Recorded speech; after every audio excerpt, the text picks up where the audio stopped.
ప్రభువైన యేసుక్రీస్తు నామమున మిమ్మలను ఆశీర్వదించుచున్నాను. యెషయా గ్రంథము 6వ అధ్యాయము 3వ వచనము.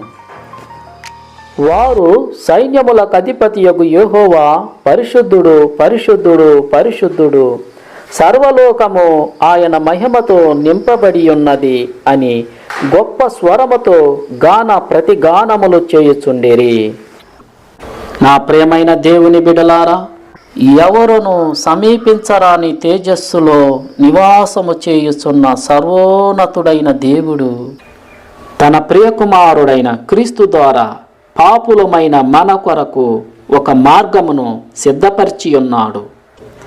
ఆ మార్గములో ప్రవేశించాలంటే ప్రభువుని విశ్వాసముతో మనం అంగీకరించినప్పుడు ఆయన మనలను తన యొక్క పరిశుద్ధాత్మతో నింపి ఎలా రక్షిస్తాడు, ఎలా బోధిస్తాడు, ఎలా మనలను అక్కడకు నడిపిస్తాడు అన్న విషయాన్ని మీకు తెలియపరచాలని ఆశపడుచున్నాను. మన కనుల ఎదుట భూమి మీద జరుగుచున్న ఒక ప్రకృతి యొక్క క్రియను జ్ఞాపకం చేసుకుందాం. ప్రభువు యెషయా ద్వారా తెలియపరిచినట్టు, తల్లిలా నిన్ను నేను ఆదరించువాడను అన్న రీతిగా మనలను ఇలా ఆదరించుచున్నాడు. ఒక బాలుడు తన యొక్క తల్లిని విడిచి దగ్గరలో ఉన్న మైదానములో బంతితో ఆటలాడుకొనుచున్నాడు. అలా ఆటలాడుకొనుచుండగా ప్రక్కనే ఒక పందులు నివాసము చేయుచున్న గుంత ఉన్నది. బాలుడు ఆటలాడుకొనుచు బంతిని పట్టుకుని ప్రయత్నములో ఆ గుంటలో పడిపోయాడు. దగ్గరలో ఉన్న ఆ యొక్క తల్లి గమనించి చూచి పరుగులెడుతూ తన యొక్క బిడ్డను బయటికి తీసినది. నా ప్రియ దేవుని బిడ్డలారా, అప్పుడు గుంటలో నుండి బయటికి తీయబడ్డ ఆ యొక్క బాలుడు ఎలా ఉంటాడు?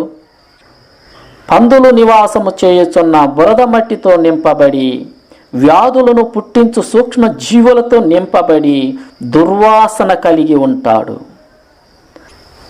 ఆ యొక్క తల్లి తన యొక్క బిడ్డను ఆ గుంటకు దూరముగా తీసుకెళ్ళి సువాసన గల సోపును, మంచి నీటిని సిద్ధపరిచి ఆ యొక్క దుస్తులను తొలగించి ఆ మంచి నీటితో సువాసన గల సోపుతో ఆ బిడ్డకు స్నానం చేయించి తన యొక్క బిడ్డను శుభ్రపరచి నూతన దుస్తులను ధరింపజేసి పరిమళ తైలము ఆ బిడ్డ తలకు అంటి ఆ బిడ్డను సువాసనతో నింపి ఆ బిడ్డతో ముద్దులాడుకొనుచున్నది. నా ప్రియ దేవుని బిడ్డలారా, ఇప్పుడు ఆ యొక్క బిడ్డను స్నానం చేయించిన తరువాత క్రింద పోయిన ఆ యొక్క మంచినీరు ఎలా ఉంటుంది? పందులు నివాసము చేసిన బురద మట్టితోనూ, వ్యాధులు పుట్టించు సూక్ష్మ జీవులతోనూ దుర్వాసన కలిగి ఆ యొక్క మంచినీరు కలబడి ఉంటుంది. కొన్ని గంటల తరువాత ఆ నీరు అక్కడ లేవు. ఆ నీరు ప్రయాణమై ఆకాశములో ఉన్న మేఘమునకు చేరుకొని ఉన్నవి. కొన్ని దినముల తరువాత ఆ నీరు తిరిగి ప్రయాణమై భూమికి వచ్చుచున్నవి. అప్పుడు ఆ నీరు ఎలా ఉంటుంది? శుభ్రముగాను తేటగాను సువాసనతో నిండి భూమికి వచ్చుచున్నది. నా ప్రియ దేవుని బిడ్డలారా, పరిసయ్యులు సద్దుకయ్యులు ప్రభు యొక్క శిష్యులతో ఇలా అనుచున్నారు, మీ యొక్క బోధకుడు పాపులకును, రోగులకును, వ్యభిచారులకును స్నేహితుడై ఉన్నాడు.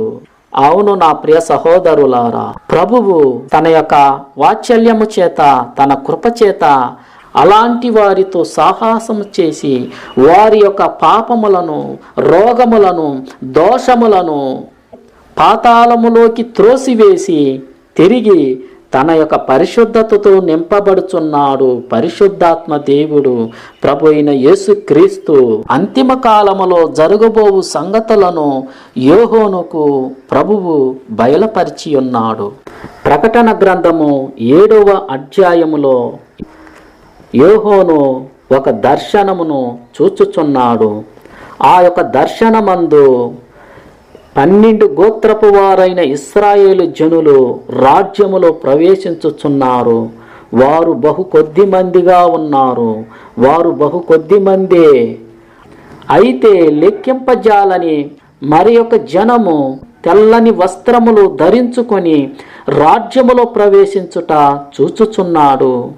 అప్పుడు ప్రభు యొక్క సింహాసనము దగ్గర ఉన్న ఒక దూత యోహాను దగ్గరకు వచ్చి యోహానును ఇలా అడుగుచున్నాడు. వారు ఎవరు, ఎక్కడ వారు అని యోహానును అడుగగా, యోహాను అయ్యా ప్రభువా నేనెరుగను అని అనగా, ప్రభువు యొక్క దూత ఇలా సెలవిచ్చుచున్నాడు, వారు భూమి యొక్క నలుదిశల నుండి వచ్చుచున్న సమస్త అన్యజనులు. వారు గొర్రెపిల్ల యొక్క రక్తములో తమ బట్టలను ఉదుకుకొని తెలుపు చేసుకొని ఉన్నారు. అందువలన వారు దేవుని రాజ్యములోనికి ప్రవేశించుచున్నారు అని దూత యోహానుకు తెలియపరిచి ఉన్నాడు. మనము దేవుని రాజ్యములో ప్రవేశించాలంటే కడగబడాలి. ప్రభు యొక్క యేసుక్రీస్తు రక్తములో మనం కడగబడాలి. అవును నా ప్రియ సహోదరులారా, కల్వారి శిలువ యొక్క రక్తము ద్వారా కడగబడాలి. లూకా 23వ అధ్యాయములో ఆ యొక్క కల్వారి శిలువలో వేలాడుతున్న యొక్క క్రీస్తు మనలను రాజ్యములో ప్రవేశింపజేయుటకై ప్రభు అయిన క్రీస్తు ప్రభువు దగ్గర ఇలా మొరపెడుచున్నాడు. తండ్రి, వీరేమి చేయుచున్నారో వీరు ఎరుగరు గనుక వీరిని క్షమించమని ప్రభువు దగ్గర మొరపెడుచున్నాడు. ఆ యొక్క కల్వారి రక్తము ద్వారా హృదయమును మన బట్టలను ఉతుకుకొని తెలుపు చేసుకొని దేవుని రాజ్యములో ప్రవేశించుదాం.